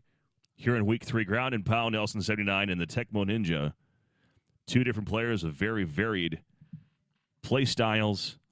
And we got a couple teams here that have been very popular. And we've seen each one played a little bit differently. We got the Denver Broncos and the Washington Redskins. Why don't you break down? I know we did a little bit in the last game, kind of what makes these two teams different, but if, for the viewers that are just tuning in here to this game, let them know what to expect with these two teams. Sure. Just real briefly on defense, obviously the strength of the Denver team is their linebacking core. The strength of the Redskins is their cornerbacks with Green and Mayhew. Both of them obviously have good running backs. Both average quarterbacks. Washington has a slight advantage there over as far as pass control, but always got the wheels and the speed. Well, Chip Low-Miller with the kickoff. Here comes Melvin Bratton, who had a great return game. The last one we called. Not much doing there. Doesn't quite make the 10-yard line or 1st and 10 for Nelson 79. Starting out of the pro set. Pass 3 is the call. Elway scrambling. Crossfield to clearance. He's got him. And some running room to the 50. 31 maximum speed isn't the fastest tight end in football, but out to the 40, 1st and 10. That's right. He goes to OTAs, right, Troy? He does. So does Paul Green, but you don't see him on the field. Here comes Humphrey. He's out near the marker. And was that Gene Steratore out there? I don't know. I'm not sure if that was him that time. I didn't see an index card. Elway with the QB keeper. And puts the ball on the ground. A lot of red jerseys there. It's picked up by the Broncos. Bobby Humphrey recovers 2nd and 7. What was going on at the bottom of that pile? Don't want to know. Charles Mann on defense for the Tecmo Ninja. Crossfield. And he's got the cover catch. I guess Mann doesn't have that great INT, though it's not terrible for a defenseman. Clarence K's ears ringing, Troy, after that burn you gave him. You know, I stand corrected. Making big plays, and then Bobby Humphrey finishing the job. 6-0. Nelson 79 to open the game. Yeah, nice job putting that Pro T dive in here against the Redskins, who really don't have any linebackers to speak of. You know the Redskins are going to have to bring one of those cornerbacks down to try to stop that play. Very tough against that Redskins. Gerald Riggs will take this out of his end zone. to the 5. Past the 10, past the 15, has some running room. No popcorns yet, and the dive is there and down to the 31-yard line. So nice return to start this for the Tecmo Ninja. Missed dive. Gerald Riggs up the middle and some running room down to the 48 and the first down. Yeah, Riggs not the fastest running back, but as we talked about before, he's got the 81 hitting power. Nice little move cut up there to entice the dive and get the extra yardage. Monk at the stationary tight end position and taken down to the 28-yard line and another first down for Tecmo Ninja, moving the ball very well.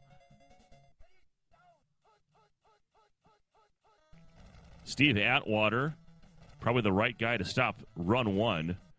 A little bit of blocker help, but not before the drones are there, and the tackle, 2nd and 7.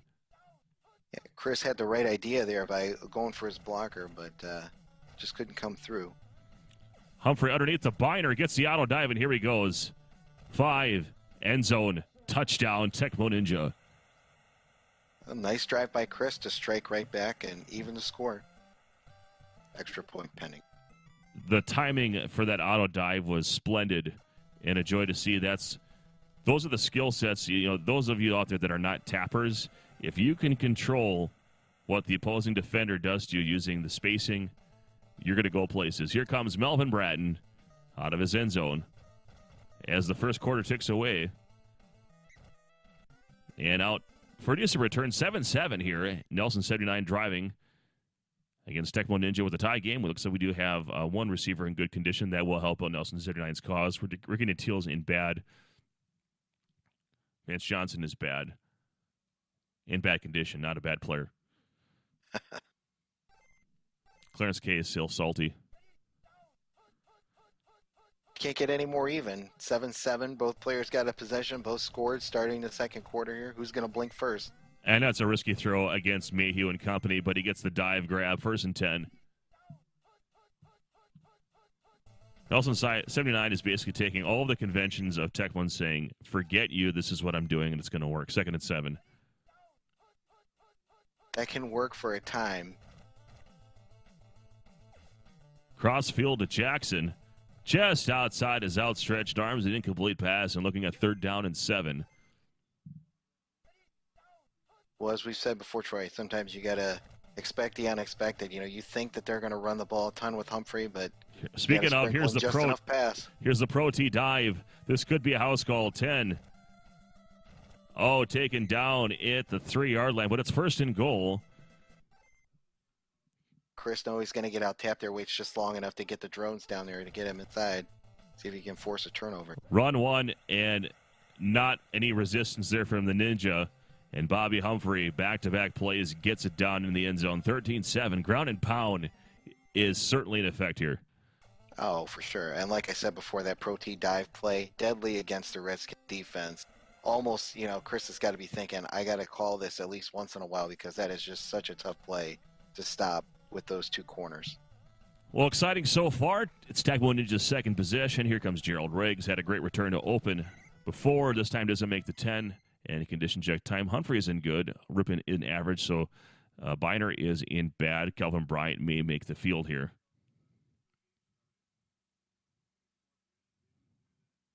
And he does. He's technically in better condition because he'll have more rushing power in this situation. And ball control. Absolutely.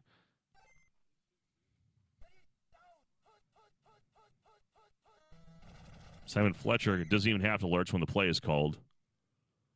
But that's a play that, against this particular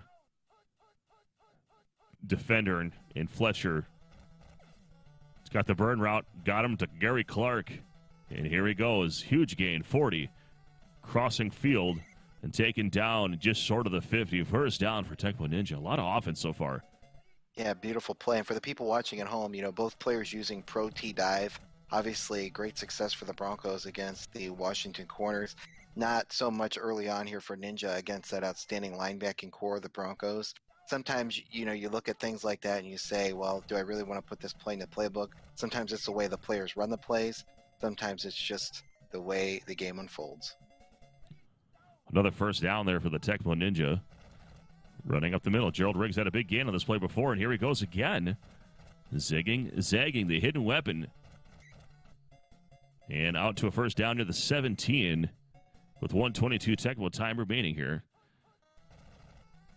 And back to it. And here comes Gerald Riggs all the way to the end zone. It's a three-headed horse here. Gerald Riggs gets it done, and we're about to have a tie game. That's all right. Like I said before, ride him till the wheels fall off. You said ground and pounds in full effect. You got Riggs going. They got Binder going. He's a little dinged up, but that's okay. Who needs him when you got Riggs running like that? Chip Lomer kicks to Melvin Bratton out of his end zone. 10 and makes the 11. 37 seconds remaining. At least at this point, we don't see a quarterback change. Back to the dive. Not a lot of room there.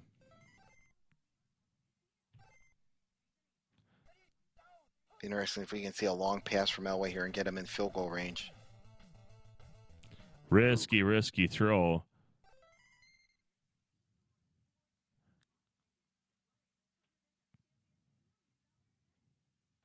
Humphrey making the field here.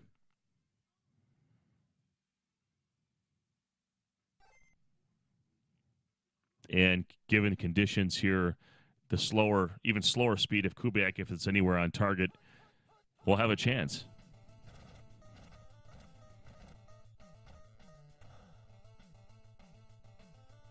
Here comes the throw. Stays in the field of play. Did he run out of room?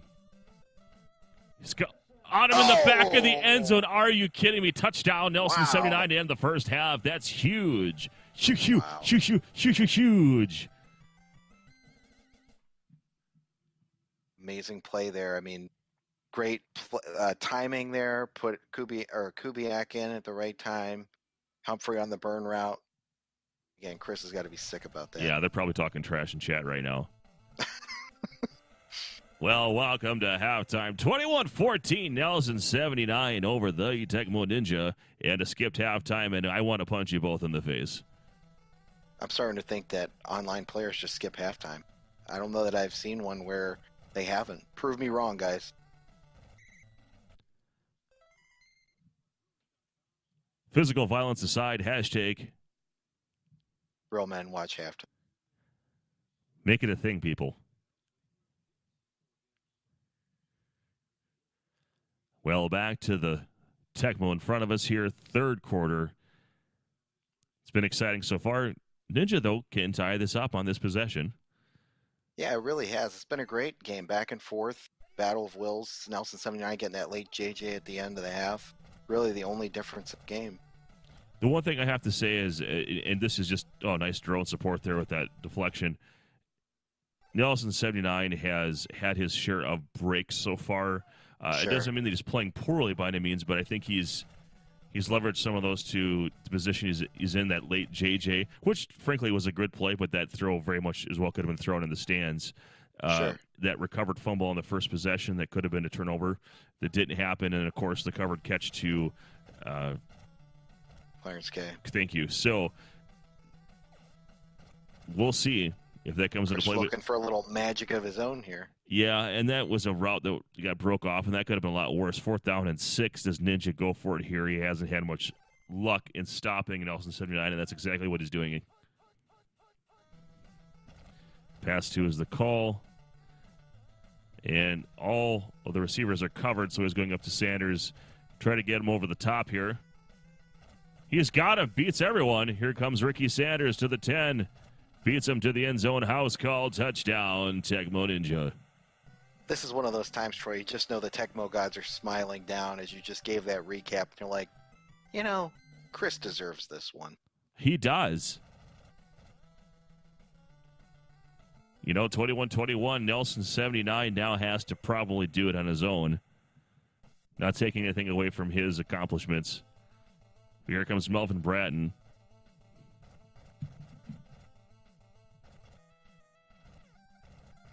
Versus his field. Not a terrible return. Out past the 15. Condition check time.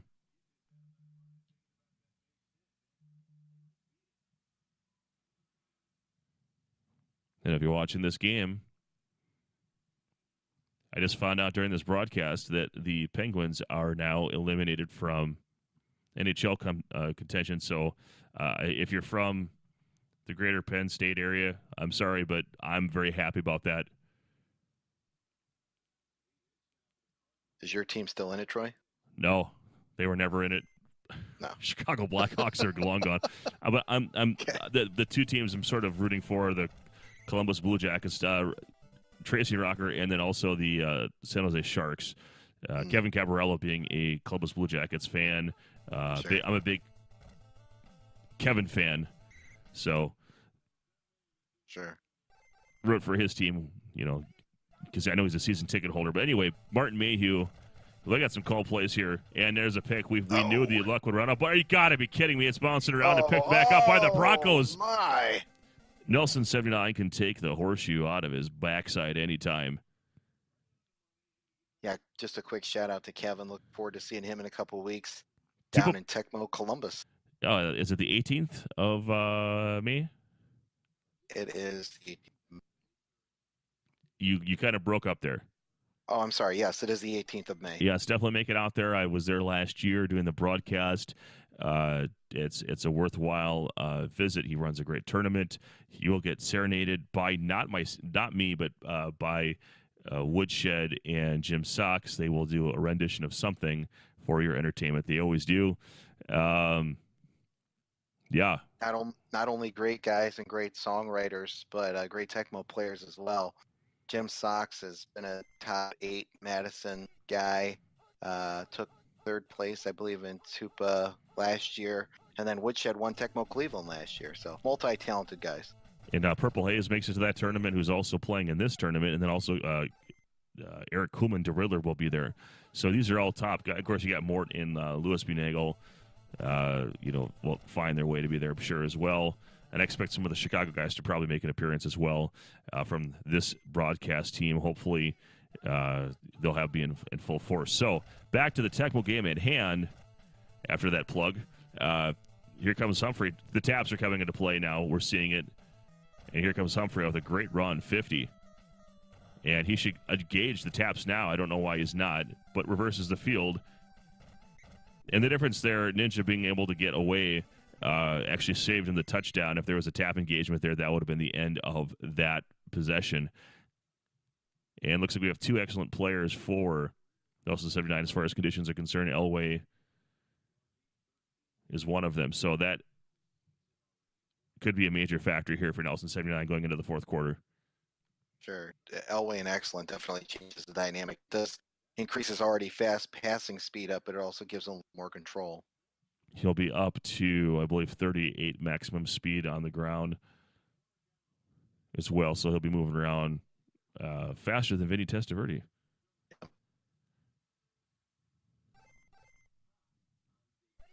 All of a sudden, run 4 looks like a much more dangerous play. Speak of the devil.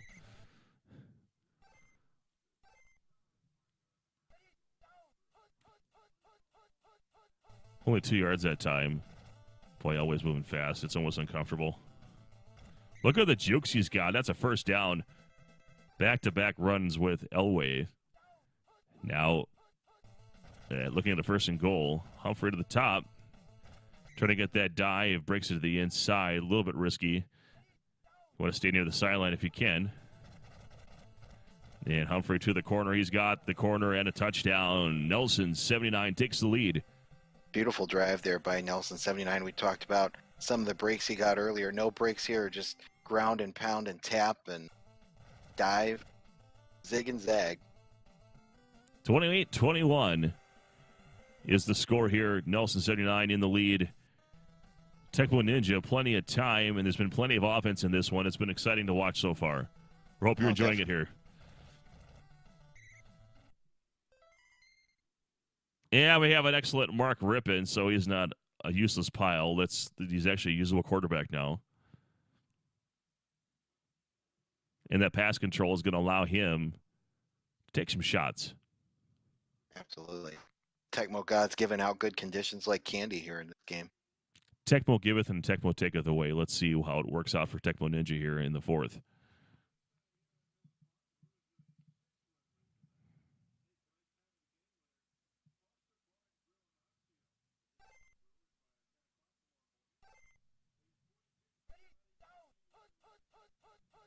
Offset I formation. Fletcher, it gauges Riggs in the backfield, which is probably what he should have done the first play of the game that was used. Second and 13 for the Ninja. And he's getting rushed. Yeah, I was going to say, if Chris loses this game, he'll look back and wish that he didn't have the up-the-middle runs in there with a good LB4. Those plays can be tough, really, against a good LB4 and somebody that can man and out tap. Another rushed play here. And he is underneath to Kelvin Bryant, who has a first down and more, 30. And I wonder, after going to the well that many times rushing, he loses the element of surprise they're rushing in. Mm-hmm. And there it is. There's the lurch we've been talking about, 2nd and 14. That's why that play is really hard to make work. Yep. That play can be beautiful against the right team, but against Denver, that's tough. Sanders with the covered catch, 3rd and 6. Chris giving himself a chance here, keeping himself alive. He's definitely had tough sledding here on this drive. Pass 4, Red Gunsy slant. Going cross to Clark. Redirects. He wanted him down the field. And a 4th and 6, got to go for it here. Yeah, desperation time here for Ninja. Back to the pro set. Is this a pass 3? It is. Goes up to Sanders. He wants it all. He's got him. Oh! Back-to-back huge plays down Wow. to Ricky Sanders. Probably the MVP of this one so far for Tecmo Ninja. Oh, sure.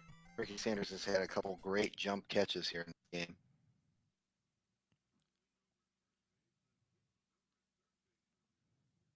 If I remember correctly, Ronald Reagan was the one that talked about Mikhail Gorbachev complaining that he was a secret weapon.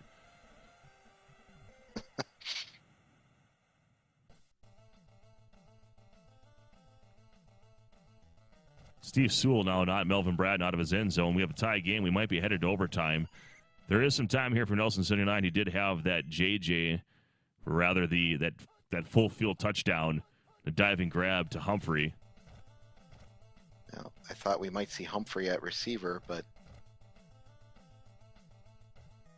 Almost to JJ there would put him into field goal range. I do like that he's using Elway right now just because he's able to laser it in. But eventually you do want to put Kubiak in. sure.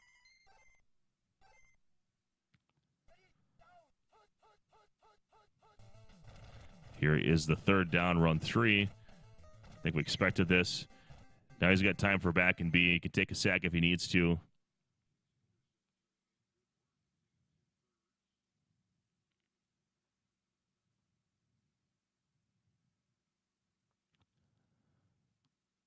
And what will he do?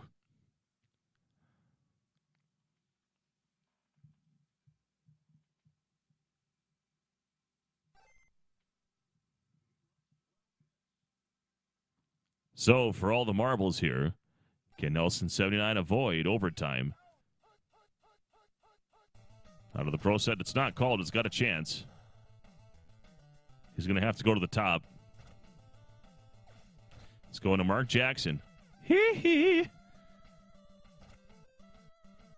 Oh, the dive just a pixel out of the frame there. Out of the back of the end zone. Welcome to overtime.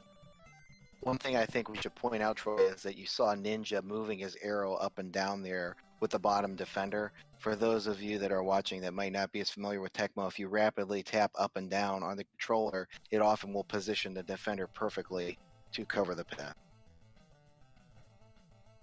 Did not know that. Steve Sewell. So Nelson 79 gets the ball again. Ninja needs just one more stop and a chance. Nelson 79 looking to put this one away. Well, it's been a great game here by both guys. I mean, either one's going to be extremely disappointed to lose this game. They both played well. Run 3 is the call. Humphrey with 8 yards. Every possession meaning so much here. And a rare call sneak on your side of the 20. It's unthinkable, but it happened there. And now run 4. And Elway past the marker and fumbles it out of bounds. Oh, no, it's recovered by the Redskins. Are you kidding me? Tecmo Ninja in scoring range. Throw the challenge flag on that one. That's always very frustrating when your opponent recovers the fumble out of bounds and they get credit for it. One of those little glitches of Tecmo that, of course, we love but hate. Friendships have been ruined over less.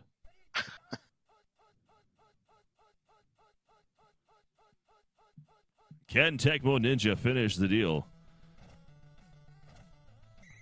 Well, he's keeping it interesting, keeping his running back in bounds. He does have the Redskins, so it's not as big of a risk, but still, this is called here. Underneath to Bryant is closer, 3rd and 2. And, I mean, kicking it here wouldn't be a terrible idea. If he gets blocked, you still have a chance. But just likes to go for it. He wants it all. It's called. Beats the rush. He's got Calvin Bryant, who has got a house call, and that's a touchdown. That's your ball game. Tecmo Ninja over Nelson 79 in a thriller. Oh, great game by both players. That's how you want to win in Tecmo. You want to win with the touchdown. You don't want to win with the field goal, especially on online. Occasionally there's a slight lag. Sometimes players feel a little less confident kicking the field goal, but great game by Chris. And, I really enjoyed watching it. Well, big thanks here to the Ultimate Weapon. Big thanks to everyone who watched. Big part of the broadcast. Do us a huge favor if you would give us a like on the video. If you haven't subscribed, please do so here on the Retro Sports Gamer channel. We'd love to have you with us the rest of the journey. This is week 3.